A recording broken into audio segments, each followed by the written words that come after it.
the forest is a great place to work, and everybody has an attachment to it. So I think it's not only making impact in the lives of individuals, in terms of when we look at a program level, but for the future of California's forests, I think it's a worthy cause. Even though my contribution is most often done so from my home office as well. This episode is brought to you in part by our sponsor, Tidal Influence, a Californian ecological consulting firm who proudly supports environmental education and all of the diverse conservation efforts that Pelicanus works to highlight. Visit their website at tidal.influence.com to learn more about what they do to conserve our coastal resources and how you can get involved.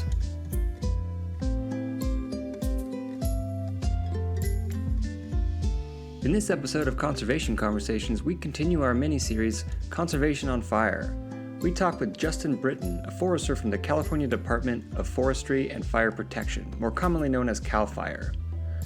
He talks all about his programs on forestry health and workforce development in the forests of California. Please enjoy our conversation with Justin.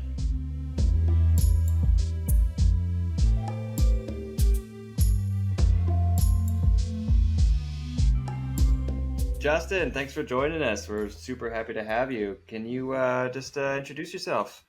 Tell us who you are and where you work and what you do. Sure, yeah, thanks for having me. So my name is Justin Britton. I'm a forester with CalFire, and I work in our CalFire's climate energy program. And so our little piece of that is the wood products and bioenergy team. And the primary thing that we do, we've managed a business and workforce development grant program for the last couple of years, where we've put out a little over $100 million in projects to support forest sector infrastructure expansion and as well as workforce training programs in the forest sector. Okay, so wood products and bioenergy. Yeah, and then also workforce development. that's right. So, I guess my first question is workforce development. Does all of your workforce development projects, does that feed into wood products and bioenergy? It's interesting. The nexus there is, over the last 10 years or so, 8 to 10 years, CalFire has really expanded, and the state of California generally is focused on expanding the pace and scale of forest treatments.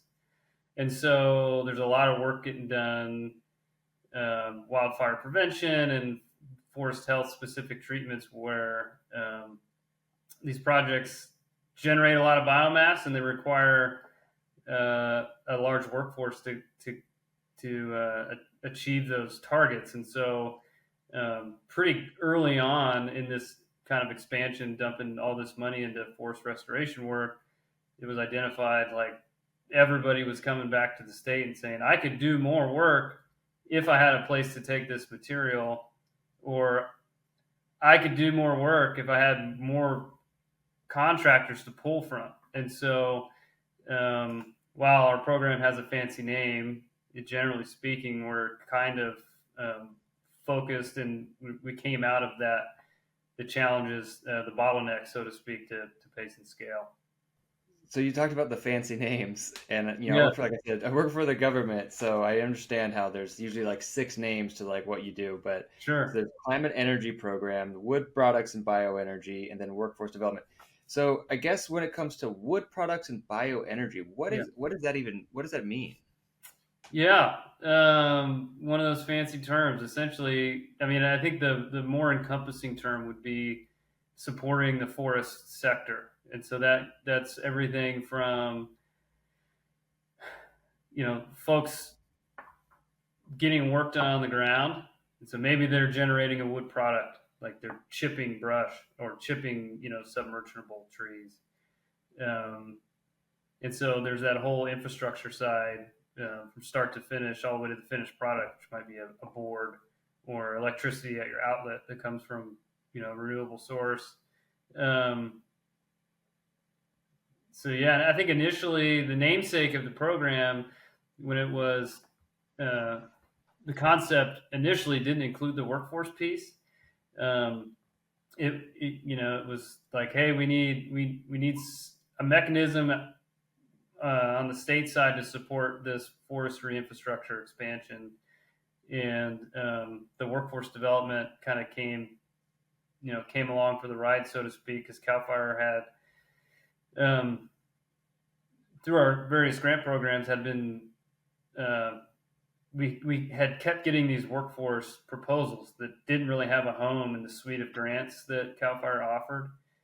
And so, the first one that comes to mind, and partially why it's tacked onto our program, is because I'd been involved with them from the onset, and mostly because of the location in the state that I was responsible for. But the kind of the pioneering forestry workforce program is the one at Shasta College, where they're training equipment operators. And it's a really cool partnership where they're working with private sector and with public investment in terms of supporting the program, and they're training up equipment operators. There's a huge need for that. So You mentioned the increase in forest treatments over the last decade or two. And so, you mentioned forest health and wildfire prevention. And, you kind of mentioned that they're fancy terms, a little bit vague terms. So I think it'd be a beneficial thing to kind of define what that means, because forest health can mean a lot of different things. yeah, Forest health and sustainability to a logger means a little bit different things to like the Sierra Club or whoever. sure. And so I think I'm just kind of wondering, what those, I don't know if they're called programs, but directions from CalFire. What does that mean? I would even, Yeah, no, let me interject here. I would even say, let's take a step back. And Justin, do you mind telling us, for everyone that's listening, what is CalFire? And what is CalFire? Oh, yeah. And what is CalFire's responsibilities? And how does that relate to those programs that Austin's talking about? sure. Well, CalFire, if we're going to take, the kind of the 10,000 foot level, is the state's fire department. And so I think as of the latest numbers, there's approximately 12,000 positions approved, paid positions in CalFire. Some percentage of those are administrative. CalFire generally is made up of fire protection, resource management, and the Office of State Fire Marshal. And so kind of all under the same umbrella there. But yeah, CalFire has fire stations and engages in fire protection all over the state. And then our resource management, which is what I'm most familiar with, and the kind of the arm that I work in, is focused on forest practice regulation, watershed protection, and then these various grant programs that we've kind of been talking about a little bit. And so to kind of drill down on those, the program that we work in, as I mentioned, focusing on forest sector, workforce, and infrastructure. Austin, you mentioned like forest health to a logger may be different than to the Sierra Club. What's interesting is, and I probably should have had all the summary numbers pulled up here, but generally speaking, as far as I know, of the thousands and thousands of acres of treatments that the forest health program has been involved with in accomplishing through partners primarily. We work with a lot of nonprofits, and interestingly for you, Austin, just to put it out there, more than half of the money in the acres that have been treated through CalFire's Forest Health program has happened on federal lands through federal partnerships. And that makes sense given that half the forests in California are federally managed. But to my knowledge, and maybe that's changed in the last couple of years, but to my knowledge, there has been no pushback from Sierra Club or other institutions, and not even like from projects that are logging second growth redwood in the national park system. I mean, that's a huge project that you would think would garner some attention to other projects in really high profile areas. And so sort of the treatments, the forest health treatments that are eligible under that program involve prescribed fire, manual thinning, hand crews doing work, mechanical thinning, um, projects that utilize biomass essentially, uh, and all around the idea that we need to make California's forests more resilient to disturbance, specifically wildfire. Um, and so, and that, from the upper watersheds down to the wildland urban interface, um, which is where the wildfire prevention projects tend to focus more on, and that's making communities more resilient to wildfire. So and it's an incredible amount of resources that have went into it. The most of the bulk of the projects are funded through California climate investments, which is comes out of the Greenhouse Gas Reduction Fund. It's cap and trade proceeds from that program, and that program was authorized through. I'd have to double check, but it was $1 billion over 5 years, and so I think through 2027. And so it's a ton of resources and a lot of good results. On our Teams chat this morning, as we're talking, the park fire in Chico is still not contained. And we do weekly check-ins, and one of the foresters in the Forest Health Program, kind of in her weekly note, said that if you look at the park fire fire footprint, you'll see there's an island in the middle around the town of Cohasset, or the community of Cohasset, and the reason that island is there is because of a Forest Health grant that CalFire invested in. So it's a small win, for what's turned out to be a big tragedy with that fire. But thanks for the recap or the background on CalFire. And CalFire is short of, and you can correct me if I'm wrong, it's for California Department of Fire and Forestry, correct? The California Department of Forestry and Fire Protection. I got it backwards. Close. Okay. So we're talking about forest health and wildfire prevention. And the forest health is specifically, you're doing manual thinning, prescribed burning, maybe, I guess my question is not really a question, it's more of a statement that you can correct or go from there. But it's kind of establishing the forest health back to where it, quote, should be before we had 100 to 120 years of suppression where there was no fire, and then now all of a sudden we have mega fires. Is that kind of where the goal is, to kind of move it to where the direction where fires are healthy again, rather than 400,000 acres at a time? Yeah, I would be reluctant to prescribe a condition, and I don't think the program does that, to say pre-settlement conditions. I think from what I've seen, oftentimes, it's our partners that generally propose a project and lay out the goals, and as a program, we accept that proposal, and then they deliver on that. So it oftentimes may be dictated by what the existing permitting allows. For example, I remember visiting a project in Plumas County that has since was burned in the Dixie Fire. But when I showed up, I'm a professional forester. When I showed up I got out of the truck and I'm looking around and I'm like, man, they need to do a lot more work here, because there was 100, 150 trees per acre still, and they were only able to take out trees up to.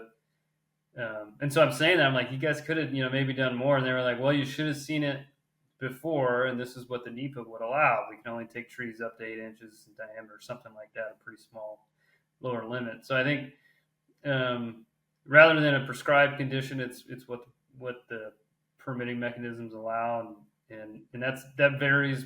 California is a pretty broad, has a large suite of stand conditions and so forth, and so it all depends. But I think the ultimate goal is to help these forests get to a more resilient state, more likely to be able to withstand the impacts of that disturbance. I love the way the direction that CalFire is going and where you guys have been doing for the last, decade or two. So I guess with that said, can you talk a bit about your specific programs and kind of what you've been doing and what the goals are moving forward? As I mentioned, our business and workforce development grants, um, we started in 2022, so it's a pretty new program. And when when we set out to sort of write the guidelines for it, we intentionally kept those broad with the idea that we don't know what all good ideas are out there, um, what ideas there might be coming, and so with with that sort of structure, we've been able to really engage with a lot of really interesting projects. On the business development side, it ranges from helping a contractor buy an additional piece of equipment so they can ultimately treat more acres each year, to supporting research and development for a forest biomass to biofuel facility. The highest tech things we can think about in forest biomass, and so it's a really broad range. As a forester, when the projects I tend to be most attracted to on the business development side is, like, I love a good sawmill. I mean, the manufacturing piece of that, and it's very tangible to see. A log goes in and a board comes out, and it's um, it's something that I really like. But yeah, so there's a wide range. I mean, and innovative stuff aside from the biofuels, technology development. Um, I'm trying to think of specific examples. I could pull up the list, but we do have, if you're interested, if you just Google CalFire wood products and bioenergy, it'll take you to our webpage, and there we have every project we've ever funded listed there, in a summary of each and what the organization is, and all that good stuff. So that's on sort of the business development side. On the workforce, it's very different, but it's equally as interesting. And so we talked a little bit earlier about, like, equipment operators.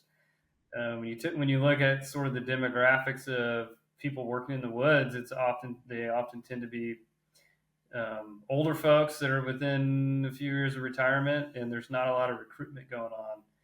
And historically, those businesses were sort of passed down from generation to generation, and they're seeing less of that. And so, getting folks interested in working in the woods is really cool, and getting people trained up. And so, with that uh, equipment operator project, CalFire supported Shasta College, which is a local college here in Redding, where I'm from, or where I live, and where we've supported them through equipment purchase and some administrative support, and then they partner with local industry. So the students the college got their licensed timber operator license, which is like the LTO license.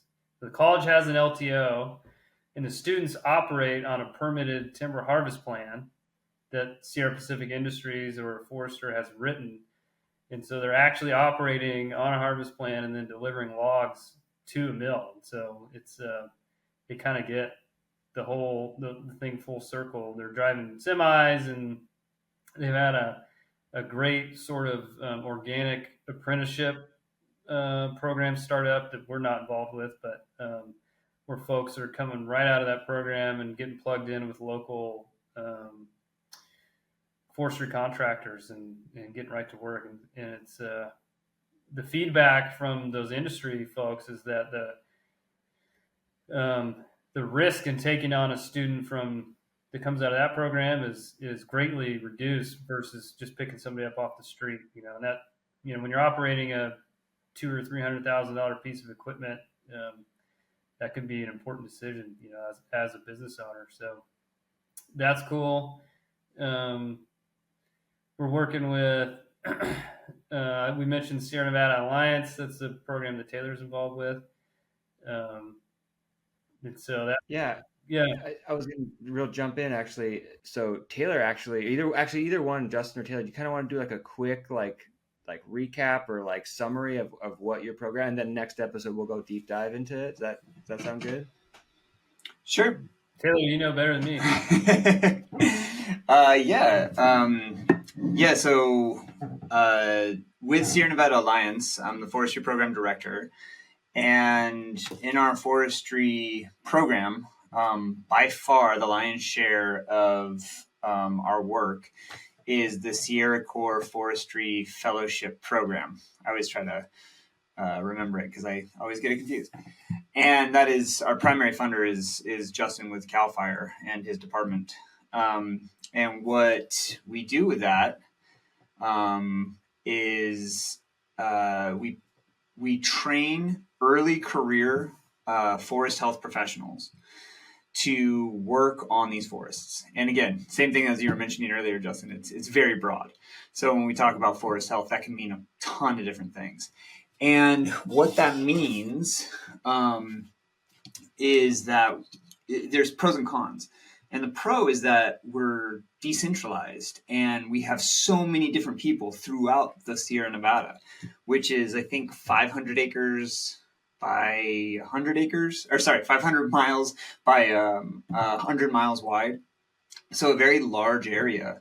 And so we have people, in Northern Sierra working with tribes. We have people in the Southern Sierra doing reforestation on the Giant Sequoia National Park. We've got people doing fuel load reductions on different forests. So we've got people all over, and they're working on these projects with the individual host sites, is what we call them. And they are not just working on the project itself, but we're helping them grow their professional skills to be better forest health professionals for their career. And so we're helping them become good project managers. We're helping them become better researchers, informal researchers, formal researchers sometimes, and contributing toward forest health, specifically to the region that we're working on. And I don't think we've done this in any of our episodes before, but here's our map. So here's where I have all my people throughout the Sierra Nevada working on different projects. So I actually can get that graphic up, and we can try to make it nicer than just my little webcam there. But we've got 16 people right now. I think it's 15 people right now working on these projects throughout the Sierra Nevada. So it's a really good way to get a lot of highly passionate, very educated, very intelligent, skillful people working on these projects. Kind of as like an introduction to the field and training, while also protecting forests and so this is a fully funded by the CalFire Forest Health and Workforce Development program, Business right? and workforce development. Yeah, it's a Right. workforce development grant. And if I could add, so what's unique about that project in my mind, while we funded a lot of workforce projects, oftentimes they're a really common project. It gives people entry level fire quals. It's, things like that, really entry level stuff, and those are great. There's a need for that. People are interested. There's demand and a lot of work. What sets the Forestry Fellowship project apart for me is that it's like a professional workforce development. Like the folks that are coming through that program have the potential to be the next generation of leaders in the sector, and I think that's really cool. And not that our other programs aren't pumping out great leaders also, but this is like designed to foster that sort of development. So I think it's great. Yeah, and all of those are necessary. It's just it requires, some of these projects are so large and so complicated, and so the same set of skills that you get to fight a fire might not be the same set of skills to manage a budget, or to coordinate a bunch of different groups together. And so the interesting part about our program is that we speak to, if not train specifically for all those different things.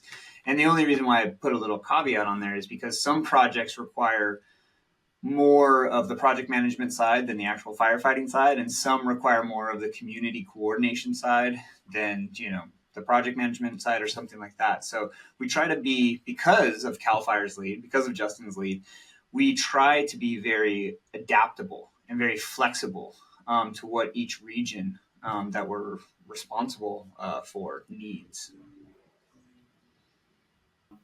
No, not really. I think, the only thing before we started talking about Sierra Nevada Alliance and that project would just be the sort of the breadth of our workforce projects. A lot of those are training firefighters or fire practitioners, but we've even, something that's really cool is that we're supporting like a forestry mentor program where folks folks that are getting ready to graduate from either 2-year, 4-year colleges in California get paired with a professional mentor. I participated in that program a couple times, and both times my mentees have, I've helped them get jobs and helped them, improve their resumes and kind of giving them guidance. So that's super cool. But then the Forestry Challenge, I don't know if you guys have heard of that, but it's a long-standing program. I think it was ran off donations for a long time, but through a couple CalFire grants, essentially it takes high school students from all over the state and takes them. I don't know the exact specs, but they go up to these. There's a few locations around the state, and it's a week-long immersion in forestry, and they get all these skills, and then they end up competing, so to speak, for to write a management plan or a fire prevention plan, something like that. Super cool. And then the project I visited most recently, which is incredibly important, is the Forestry Institute for Teachers. I know, Taylor, you heard about that when you came and spoke at the Workforce Summit, but that's one where resource professionals, along with education professionals, bring teachers from elementary through high school from all over the state, and they bring them out to the woods for a week, and it's like curriculum immersion where we're kind of teaching the teachers forestry curriculum, and then they have an incentive to develop their own curriculum. If they can demonstrate that, they get like a stipend. But it's like an amplifier there where these, like I had conversations with folks from inner city LA that were, coming out to the woods, and we're going to take that information back to their students, and it's super cool. So it's really important. You mentioned you're a forester, and you also said you could see the park fire from your backyard or whatever. So, did you grow up in Northern California? Where are you from? And really, my question is, like, did you always want to be a forester for CalFire, or was it just kind of you fell into it, or like what's the motivation there? Yeah. Good question. So, I grew up in the Midwest. I grew up in East Central Illinois, in a family where my dad and my granddad were both outdoorsmen, and so when came time to go to school, I just wanted to do something where I could be outside, and so forestry sounded like that. I had no idea what it was, and so went to forestry school in Southern Illinois. And was introduced to forest management, and then really enjoyed it. Carbondale, where I went to school, is a great forestry school. Then I got a master's from Utah State University, and I studied aspen silviculture. And I just wanted to go out west and had a connection and got a for assistantship. Sorry, we were talking about fellowships earlier. But I guess it was a national needs fellow. I had a fellowship through USDA, and then landed in California. I was kind of a shotgun job application approach, kind of like what you were saying, Austin. I had a couple degrees, but not a ton of experience, and was just rifling applications out, and had a buddy who lived in Northern California and got a job offer here, and I didn't know what I was getting into. I didn't know about forest practice regulations and sort of the professional standards in California. California is one of the only states that has a professional forester certification, and it's a tough certification to get. It's a combination of 7 years of education and experience, and then a really tough test. And so once I got my license, I was I'd worked with CalFire as a forester in the private sector, and kind of got to know more about the department and interested in what they were doing, and so that's when I came over. So I've been in California for about 10 years, and have lived in the Redding area for that whole time. So one of the things that, our whole point of this podcast really is, like, we talk about conservation and, all the kind of programs that go towards it. And this is a little mini series about fire, but we focus on the positive side of things. And obviously your program is very positive. It's very, like you said, workforce development. You're giving people experience and jobs and protecting forests and, making more resilient to fire. And, the way I always kind of frame it is, you don't do that unless you have some sort of hope for the future. You don't do that just be like, I know this is not going to work, but I'm going to spend 10 hours a day, 5 days a week doing this. Mm-hmm. So I guess, we're always just trying to figure out, maybe it's for our own sakes, like, why do people do this so we can help make ourselves feel better about what we do? But, what is it that kind of keeps you going? Like, where do you find that hope? Where do you find that kind of motivation on everyday job, everyday job, but also to, like, build programs and Sure. fund programs? That's a great question. I think, from a big picture standpoint, I think as with the fire issue is more and more in the public eye. I mean, everyone is impacted from smoke, and our forests have been mismanaged or not managed for so long, and now they're kind of in the spotlight for various reasons, including policy and otherwise. So that gives me hope. I think there's a lot of resources. I mean, even in a tough budget time as we are right now, our state budgets still put a lot of resources into forestry, which is great. And I think it's and on the federal side as well, there's long-term commitments to help rehabilitate these landscapes, and so we're doing that while also dealing with longer fire season. So it's a tough situation, but man, the folks that I talk to, all the projects that I'm working with, people are so jazzed up, and there's just so much innovation, and there's we interact with folks that are coming from other sectors that recognize the opportunity that's here. I mean, former Silicon Valley types that are bringing that innovation to forestry, and that's super exciting. So I think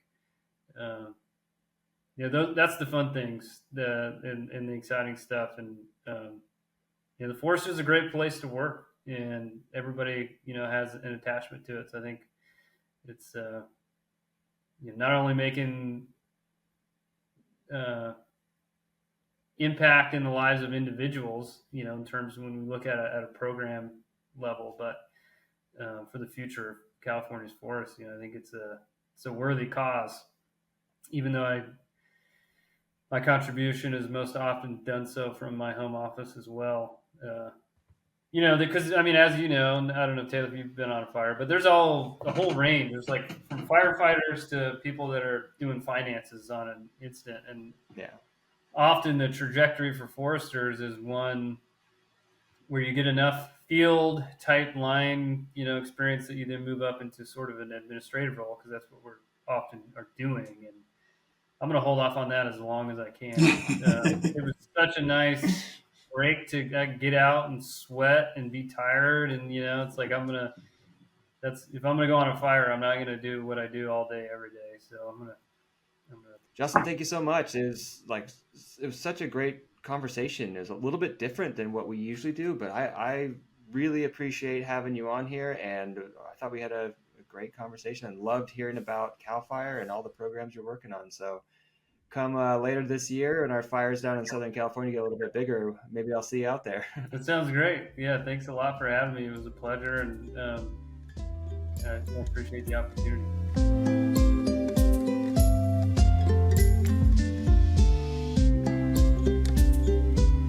Thank you again to Justin for taking the time to talk to us all about what he and so many great people do for CalFire. If you're interested in the programs we discussed, please go to their website at www.fire.ca.gov and see how you can get involved. Hosts and producers are Austin Parker and Taylor Parker. Music was provided by A Picture Book Studios. Don't forget to like, comment, subscribe if you want to help. Thanks again. We'll talk to you next time.